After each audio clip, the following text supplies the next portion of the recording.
Good morning. Well, as usual, I'm just going to read from my little iPad. And going to say, this was a fun book to write. A kind of science fiction, fantasy type of thing. Because I was always interested in microscopes from a very young age. When I was 3, my mother took me to the local library. And that was my introduction to books. And I do remember asking the librarian for a book on Anton van Leeuwenhoek. And, I think I must have been about 5. And she said, "What?" And I said, "Well, he invented the microscope." And, well, she didn't know who he was, of course. But I was always fascinated by microscopes. And I always wanted one of those scanning electron microscopes that enabled you to see in 3D. But of course, they cost hundreds of thousands of pounds, and I never got one. But I'm not going to get too technical about how I invented one, and I never had the technical knowledge to develop one that enabled the viewer to see live objects in air, but that's an entirely different story.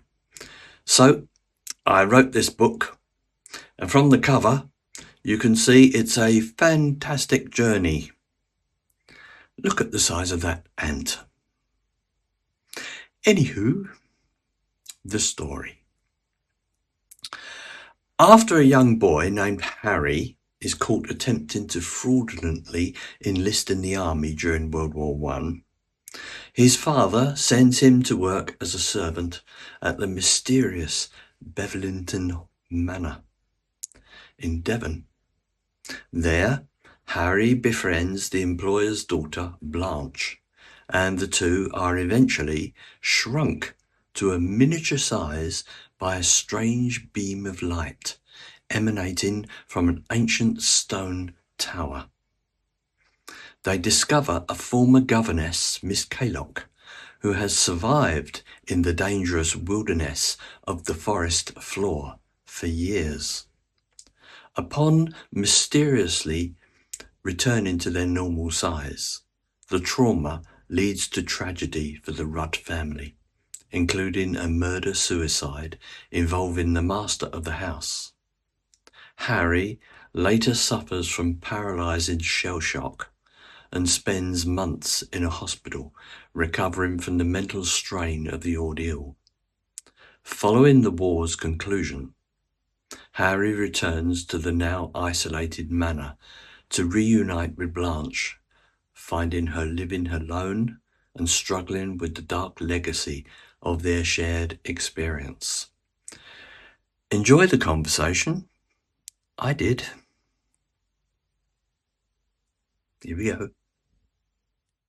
Okay, let's unpack this. Today we're doing a really deep excavation. We're not just looking at a story. We're digging into an early 20th century mindset. Right. Specifically how that really rigid Edwardian social structure was the perfect breeding ground for this terrifying cosmic secret to just flourish and, well, to destroy lives. Exactly. Our source material is this incredible narrative. It follows a young man, Harry Whittle, and his life at the start is, completely defined by the rules of a London servant's house in 1916. A world of total order. Total order.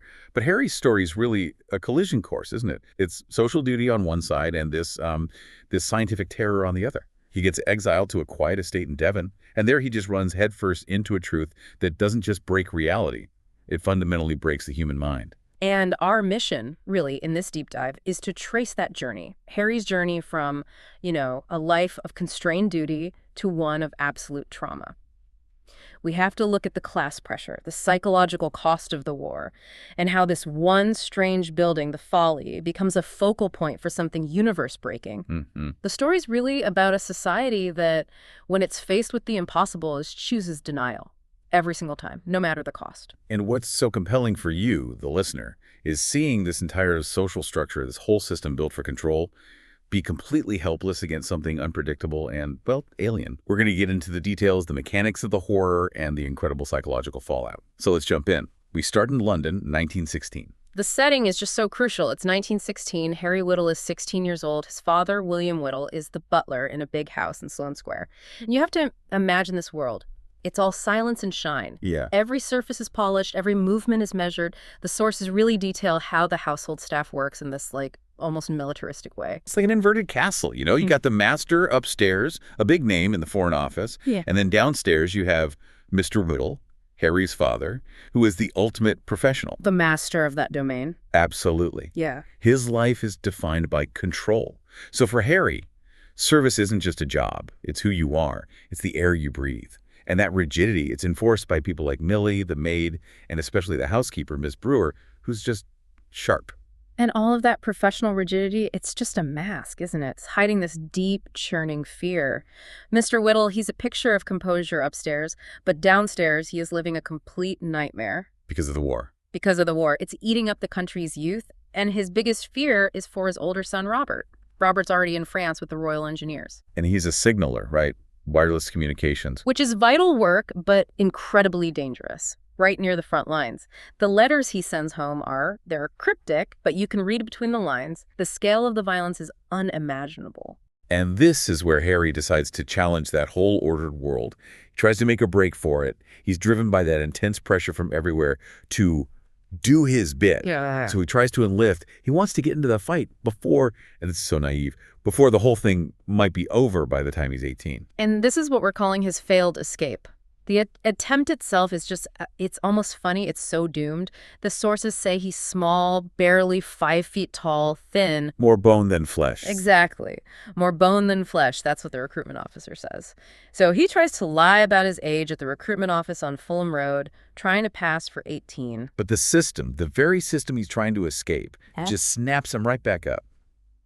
A tall policeman with his huge mustache, he doesn't just send Harry home. No, he escorts him. He walks him right to the servants' entrance and demands to speak to Mr. Whittle, complaining about the considerable amount of police time that's been wasted.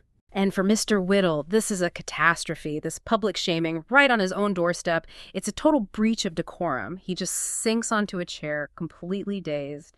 His professionalism is just gone, shattered. And his first reaction isn't anger. No, it's dread. It's this deep, visceral dread. This isn't about losing face. This is about a broken promise. He swore to his wife on her deathbed that he would protect both their sons, and now he feels like he's failing. I think we really have to stop and analyze the father's motivation here. Is he trying to protect Harry out of, pure parental love? Or is he protecting the image of his household, his control? That's the crucial question, isn't it? The source material suggests it's a terrifying mix of both. But that cold Edwardian sense of duty seems to win out over the love. Mr. Whittle's world is order. The war is chaos. And Harry trying to join the chaos is not brave in his father's eyes. It's a failure to stick to the family structure. By trying to enlist, Harry is threatening the status quo, and the status quo is all Mr. Whittle has left. It's how he honors his dead wife and protects the son he has left. So the solution is immediate, and it's very calculated. He uses the machinery of the class system that he served so well. He does. He works for a senior Foreign Office member, which gives him access, to influence. He formally approaches his employer at breakfast, maintaining that professional distance, even while talking about something so personal, and asks for advice on what to do with Harry. To remove him. And he leverages that connection. He gets Harry a position far away from London, deep in Devon. The placement is at a place called Befriends Manor, which is owned by his employer's brother, a local magistrate named John Rudd. And it's sold to Harry as an opportunity. But the father is brutally honest about it. He tells him straight up, this is a type of punishment as well as a means of keeping you safe for the duration. It's an exile. It's putting an entire county between Harry and the nearest recruiting office. Handcuffing him with geography? Pretty much. And the emotional coldness of the farewell is it's devastating. The sources point out that when Mr. Whittle is angry or upset with Harry, he stops using his name. He just calls him Boy or Whittle. Wow. And when Harry leaves, his father can't even look him in the eye. He just offers this cold, bony handshake and a distant goodbye. So Harry is leaving this profound emotional vacuum behind him, a vacuum that the impossible truth he's about to find is going to rush in and fill. He's trading one rigid system for another, but the second one is, it's cosmic in its indifference. So, okay, Harry is on his way to the great unknown. Let's follow him on that journey to Befriends Manor. The physical journey itself is described so vividly, and it's all about emphasizing the psychological shift. He starts at Paddington Station, which is just this overwhelming chaos of noise, soldiers, volunteers. It's an urban chaos, though. It's familiar. It is, but that changes fast. He's on a 4-hour train ride, and he has to deal with these rowdy, working-class soldiers who just mock him relentlessly for being small. They call him a coward for not doing his bit. And the irony is just so dark. It's incredibly dark. Those same soldiers get off the train at Swindon, heading toward the slaughterhouses of the Western Front, and Harry continues on thinking he's the one who's safe. And when he gets near Exeter, the contrast is just immediate. It's profound. He notes the clarity of the air and how far he was able to see. That wide open space is liberating at first, but then it becomes intimidating. Bevetton Manor is this huge, formidable estate, 2,000 acres, built in 1555. And it looks more like a castle than a residential property. Right, completely covered in ancient ivy. It's huge, it's old, and you just feel that it's whispering secrets. But the reality of his new life hits him straight away. It's not pleasant. He's expecting the same quiet, professional cleanliness of Sloane Square. And instead, the servants' quarters smell of cat's urine and dog's mess. I mean, it's a complete breakdown of every standard his father ever taught him. And the staff are different, too. In London, the servants were formal, but they were part of this unified machine. Here in the country, they're less formal, but they're way more abrasive. They're just dismissive of this little London boy who smells like polish. He immediately runs into the new hierarchy. The housekeeper, Mrs. Trengrouse, puts him in his place. Miss Rose, who's in temporary charge, makes it clear he's not there to have fun. And this is where the punishment really starts. He's immediately put on hard outdoor farm labor. It's a physical hardship designed to crush any military dreams he might have had. And the local staff, they just mock him for it, especially the gamekeeper, a man named Mr. Merrack. Merrack's ridicule is constant. He calls Harry a pipsqueak for even daring to try and join up, and that term pipsqueak, it just haunts Harry through the whole story. And that mockery, it really highlights the local reality of the war, doesn't it? It's so much more visible here than it was in London. The staff at Bevetton have paid a real price. A real price in flesh and blood. They talk openly about a man named Godfrey who died at the Battle of Mons. They say grimly, nothing left of him to return. 3 others, Corbin, Peter, and Ernest, were all called up. This estate is just steeped in loss. So Harry's desire to serve, to them, it's not brave, it's just naive. It's foolishness coming from someone who hasn't seen their friends and family just disappear into the trenches. And this whole backdrop of visible trauma, it provides the perfect context for the estate's own deep, dark secret. Harry soon learns about Miss Blanche Red, the master's daughter. Right. The staff all think she has a mental condition. Yes. And they're under strict orders not to discuss anything serious with her, especially anything about the past. And this is the first real social cover-up that Harry sees on the estate. And the key to all this secrecy is this architectural oddity deep in the forest, the folly.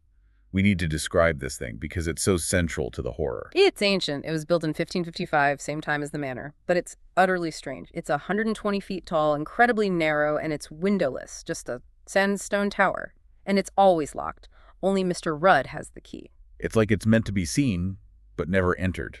A monument to something. And the terror surrounding it, it all comes from the tragedy that happened 5 years earlier. The disappearance of Blanche's 2 younger brothers, 9-year-old twins named James and Toby, and their tutor, Miss Kaylock. They just vanished during a nature walk. And the official story is abduction. The police file is still open. But Blanche, the traumatized survivor, she knows the truth. Or she has a theory anyway. She believes the folly itself made them disappear. And this legend, which everyone else dismisses as the ravings of a fragile young woman, that is the seed of the impossible reality Harry is about to face. He's traded the horrors of the trenches, a human horror, for something else. A different, silent, cosmic horror that's just lurking in the woods. The source material is setting this up perfectly. So let's get into it. Part 3, where reality just completely breaks. This is where the story shifts from, historical drama into full-on science fiction horror.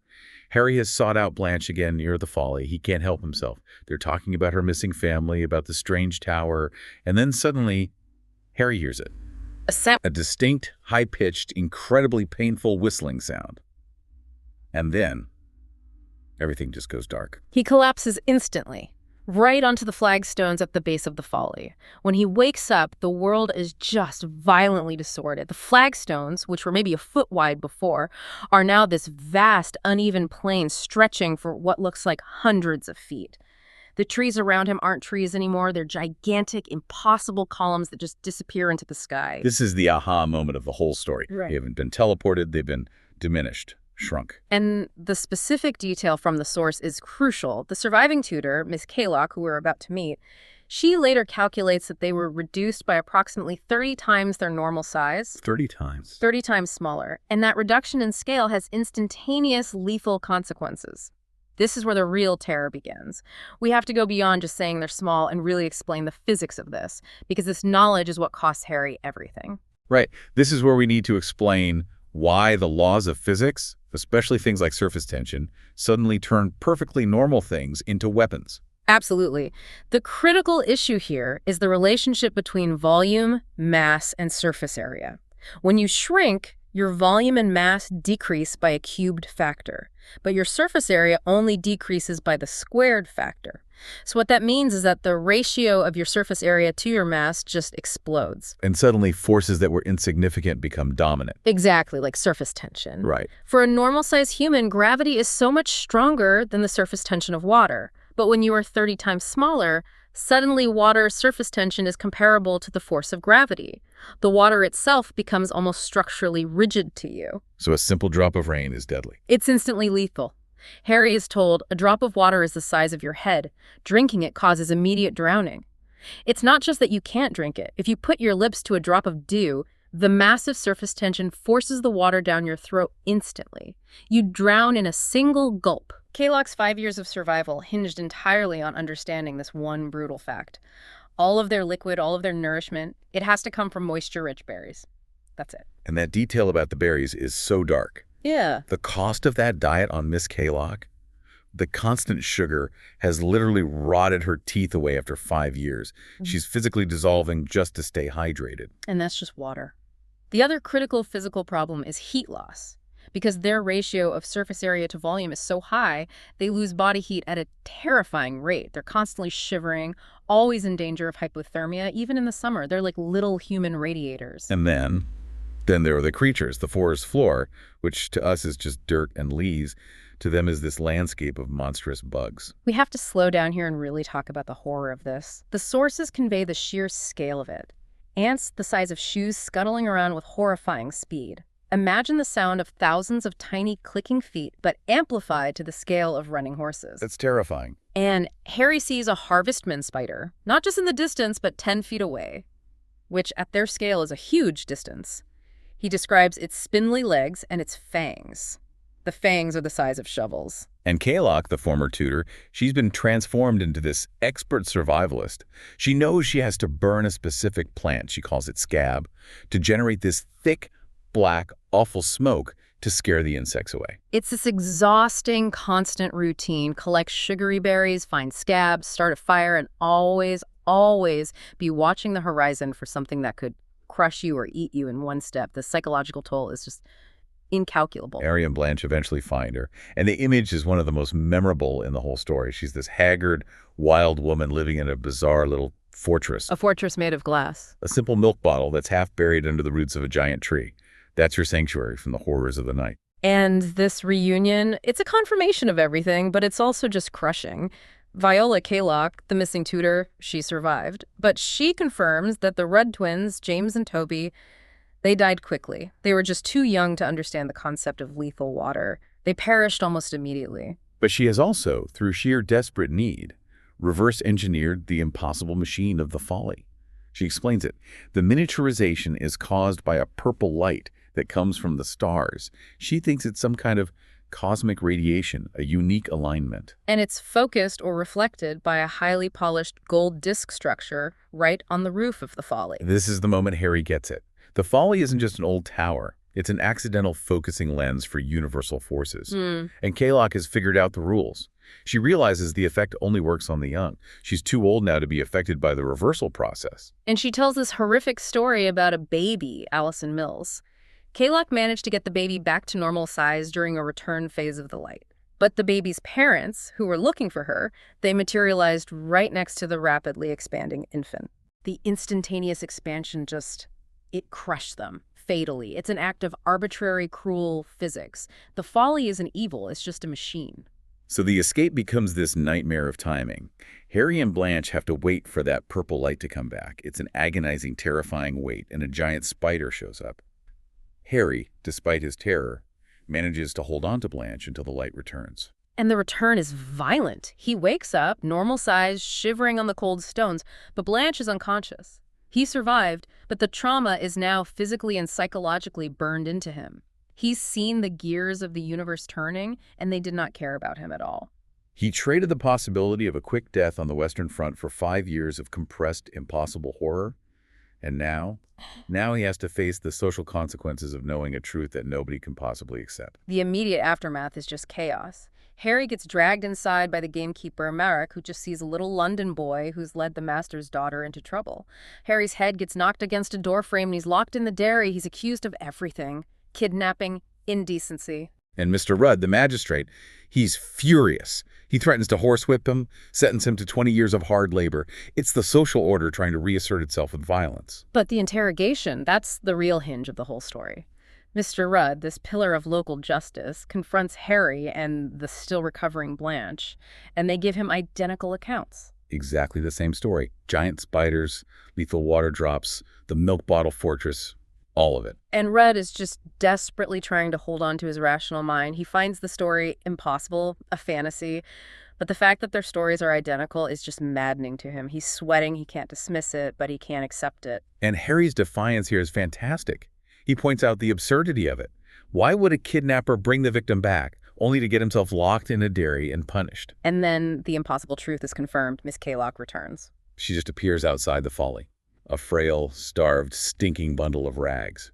She collapses right near the structure, confirming Harry's exact location, his story, everything. The house just erupts in shock. Mrs. Trengros, the housekeeper, even recognizes the missing woman as her own sister, who she thought was dead or had gone mad years ago. Kaylock is the final, tangible, grotesque piece of evidence. And her return is the smoking gun. It's what allows Harry to act. He realizes the polished gold disc on the roof is the key, the focus point. He grabs an axe, smashes down the ancient oak door, and forces his way up to the roof.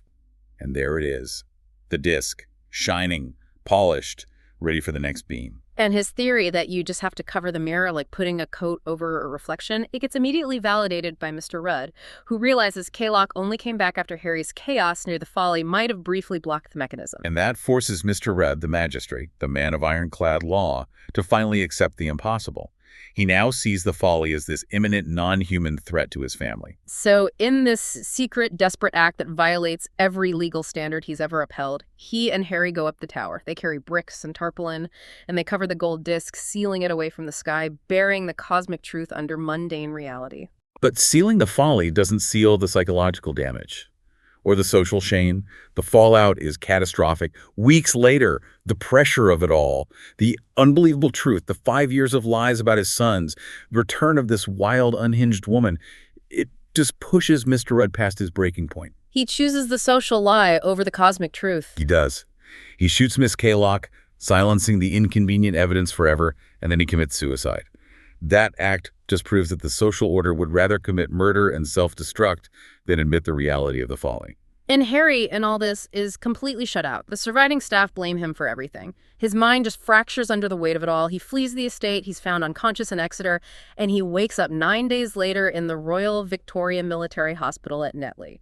And his diagnosis is so critical to understanding the trauma. It's psychogenic paralysis. We should be really clear what that means. It's not a physical injury. His legs are medically fine. The shock of his experience, the realization that everything he knew about reality and society was a lie, and the complete rejection of his truth, it has literally severed the connection between his brain and his legs. It's a mental shutdown of a physical process. Exactly. He spends 20 months recovering, learning how to walk again, and in that time, he keeps a vital secret.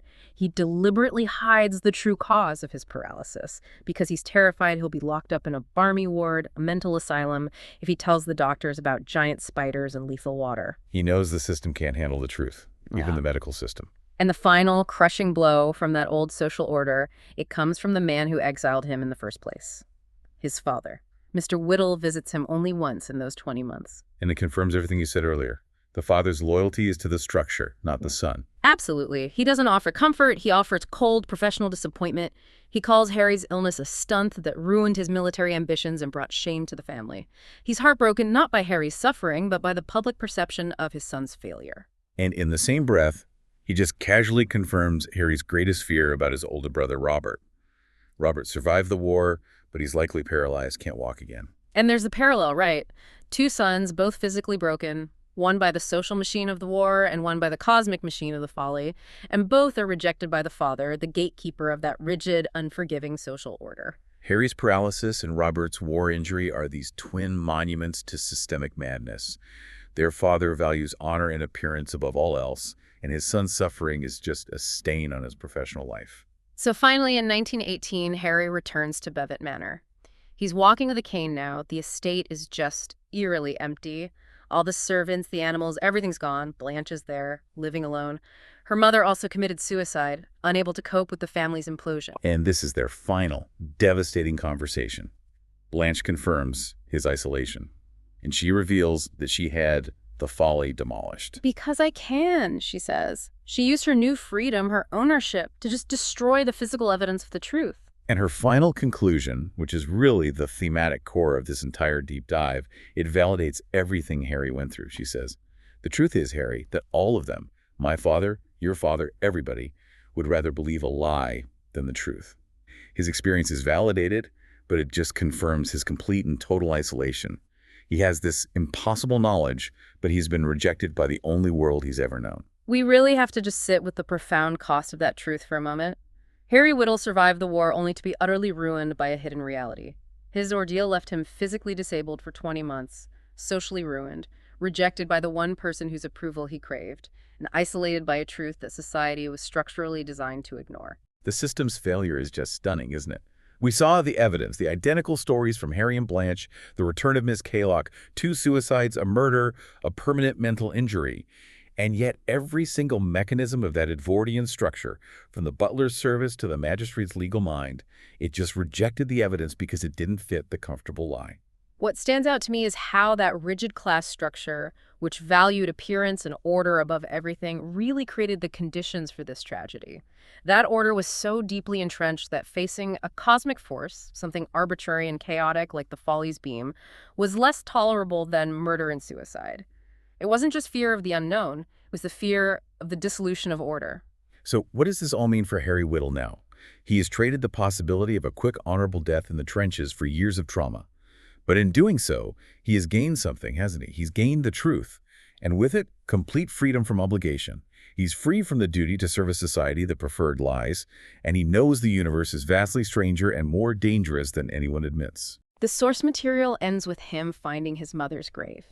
It's this act of closure, a connection to the one person who offered unconditional love. And in that moment, in his mind, he hears her long-forgotten pet name for him. Be yourself, little elfin. Little elfin. That's his final call to action. It's quiet, but it's powerful. It's a command for self-determination. Given everything he has learned, that truth is dangerous, that the universe is indifferent, and that the society he was born into is utterly fragile, what path must Harry Whittle choose now? He's truly free, armed with the impossible truth of the folly, and he now has to define his own duty completely outside the constraints of his father's house. So the question we leave you with is this. If you were Harry, now carrying the knowledge that the universe can randomly shrink you to the size of an insect and knowing that society will destroy you if you try to share that reality, would you dedicate your life to uncovering the rest of the cosmic truth? Or would you bury it forever and dedicate yourself to maintaining the comfortable lie? Think about that as you continue your own deep dive.